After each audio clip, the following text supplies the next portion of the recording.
Halo, perkenalkan nama saya Wina dari Sepolitik 1. Nah, pada video kali ini saya akan membahas satu tokoh yang sangat berpengaruh dalam sejarah. Nah, tokoh yang saya maksudkan adalah Julius Caesar. Julius Caesar adalah seorang diktator Romawi, politisi, dan jenderal militer yang memiliki peran penting dalam runtuhnya Republik Romawi kuno dan menimbulkan kekaisaran Romawi. Di dalam sejarah kaisar, disebut sebagai komandan terbesar oleh banyak sejarawan. Julius Caesar lahir pada tanggal 12 Juli 100 sebelum Masehi di Roma. Dan beliau merupakan keturunan ningrat atau dalam KBBI disebut dengan keturunan bangsawan. Dan mereka mengaku bahwa mereka adalah keturunan Venus. Ayah Caesar bernama Gnaeus Julius Caesar yang bertugas untuk memerintah di provinsi Asia dan ibunya yang bernama Julia Cotta. Selain itu, Caesar memiliki seorang paman, yaitu Gnaeus Marius, yang juga merupakan tokoh terpandang di Republik Romawi pada zaman itu. Pada usia 16 tahun, Caesar telah menjadi kepala keluarga dalam keluarganya pada tahun 85 sebelum Masehi. Pada zaman ini ayahnya meninggal secara mendadak, dan masa ini adalah masa di mana perang saudara terjadi antara pamannya dengan Lucius Cornelius, yang merupakan lawan politik mereka.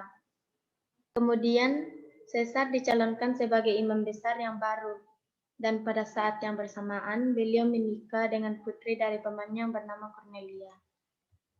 Musibah melanda Caesar, di mana pada kekalahan pamannya yang terakhir, beliau diancam untuk mencabut jabatannya dan menceraikan istrinya. Tetapi ia menolak, kemudian diasingkan.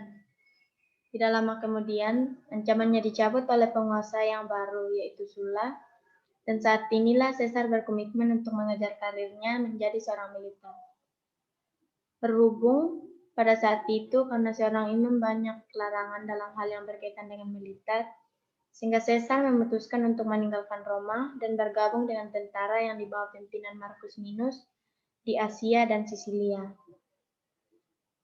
Suatu saat, ia pergi ke Bitinia untuk mendapatkan bantuan Raja Armada, namun yang terjadi justru tidak sesuai dengan apa yang direncanakan sebelumnya, sehingga menimbulkan rumor. Pada tahun 78 sebelum Masehi, Sulla kemudian meninggal dunia, dan berita tersebut sampai ke telinga Caesar, sehingga Caesar merasa cukup aman untuk kembali lagi ke Roma dan tinggal di salah satu rumah sederhana kelas bawah. Selama berada di Roma, Caesar kemudian berpindah profesi dari seorang militer menjadi seorang advokasi hukum, dan dari sini kemudian namanya terkenal karena pidatonya yang luar biasa. Suatu saat, Caesar berlayar melintasi Laut Aegan, tapi kemudian diculik oleh bajak laut. Namun Caesar tetap mempertahankan sikap superiornya dan malah mengancam akan menyalib mereka. Tapi tangkapan para bajak tersebut malah menertawakan apa yang dikatakan oleh Caesar. Dengan tebusan 50 talenta, akhirnya Caesar dibebaskan dan kembali ke Roma. Kemudian membentuk sebuah armada dan kembali berlayar untuk menangkap para bajak laut yang telah menculiknya dan memenjarakan mereka. Bukan hanya di penjara, bahkan Caesar menyalib mereka seperti yang telah dikatakan sebelumnya, dan menggorok leher mereka sebelum disalib. Suatu ketika, Caesar dipanggil kembali untuk menjadi militer di Asia. Kemudian membentuk sebuah kelompok untuk mengusir serbuan dari timur. Setelah hal tersebut dilakukan, kemudian Caesar kembali lagi ke Roma dan terpilih sebagai tribunus, sebuah lembaga politik yang ada di Romawi.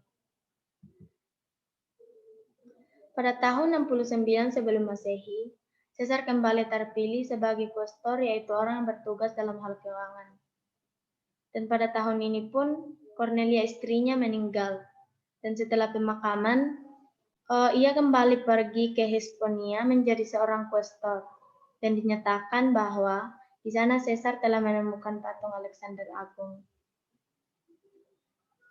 Nah, pada tahun 67 sebelum Masehi, Caesar kemudian menikah lagi dengan Pompeia, yaitu cucu dari Sulla.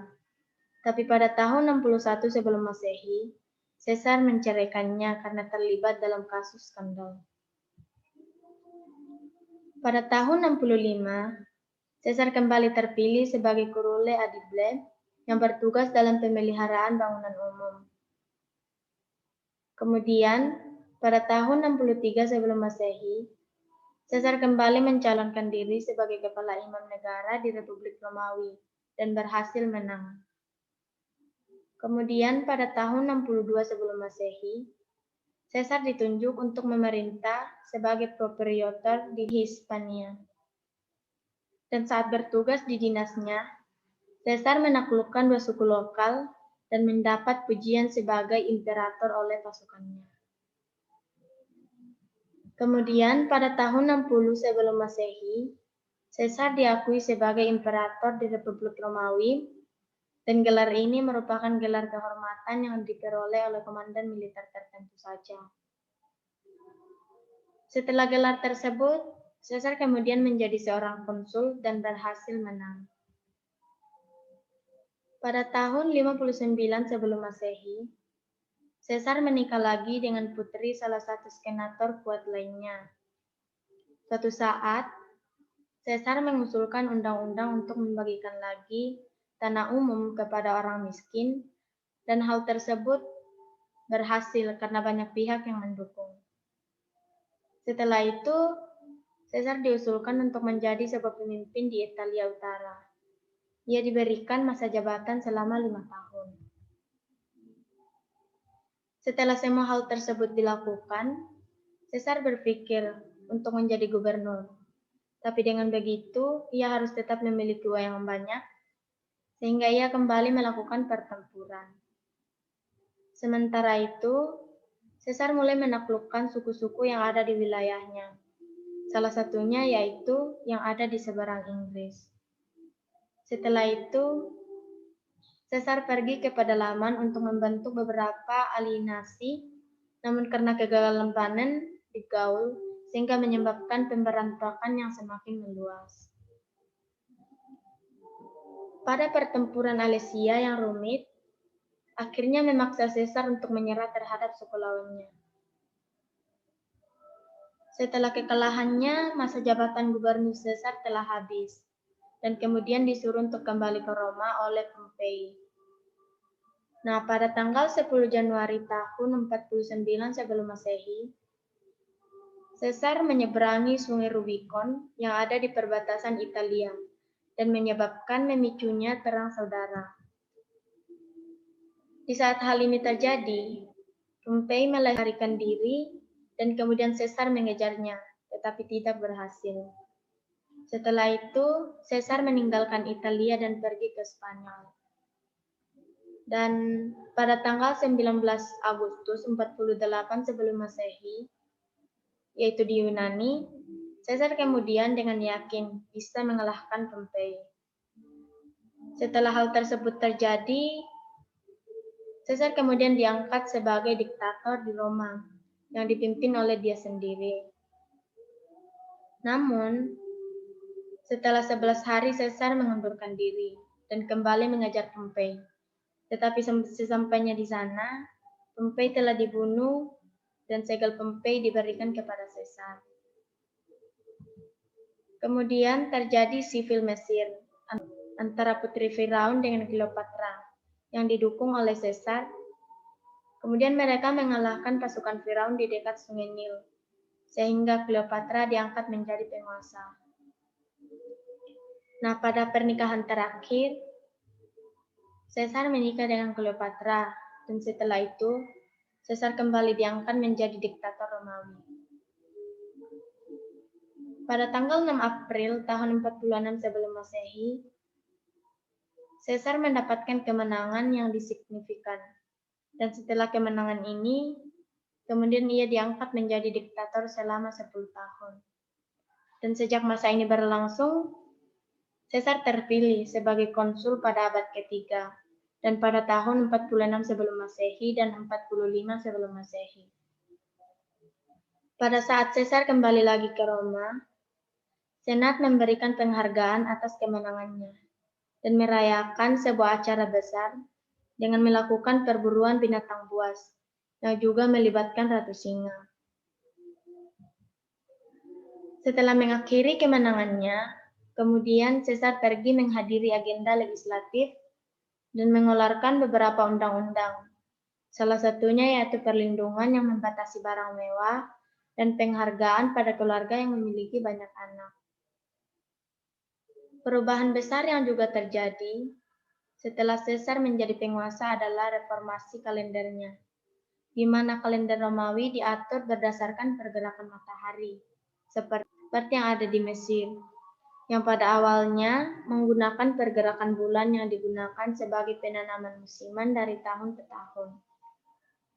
Caesar menetapkan kalender menjadi 365,25 hari dalam setahun, dan tambahan 3 bulan dimasukkan pada tahun 46 sebelum Masehi. Sehingga kalender Caesar dibuka pada tanggal 1 Januari tahun 45 sebelum Masehi, yang juga menjadi kalender barat saat ini. Pada bulan Februari 44 tahun sebelum Masehi, 1 bulan sebelum pembunuhannya, Caesar diangkat menjadi diktator untuk selamanya. Pada 15 Maret tahun 44 sebelum Masehi, saat Caesar dijadwalkan menghadiri sidang Senat, sejumlah komplotan senator bersekongkol untuk membunuhnya, dan akhirnya Caesar terbunuh dengan ditikam sebanyak 23 kali di dekat teater Pompei. Inilah akhir dari cerita atau kisah seorang tokoh yang sangat berpengaruh dalam sejarah, di mana beliau adalah seorang pemimpin militer yang juga sebagai seorang diktator Romawi. Dari kisahnya kita bisa belajar banyak hal, di mana perjuangan beliau memberikan motivasi yang banyak untuk tetap berjuang terhadap apa yang benar-benar ingin digapai. Sekian dari saya.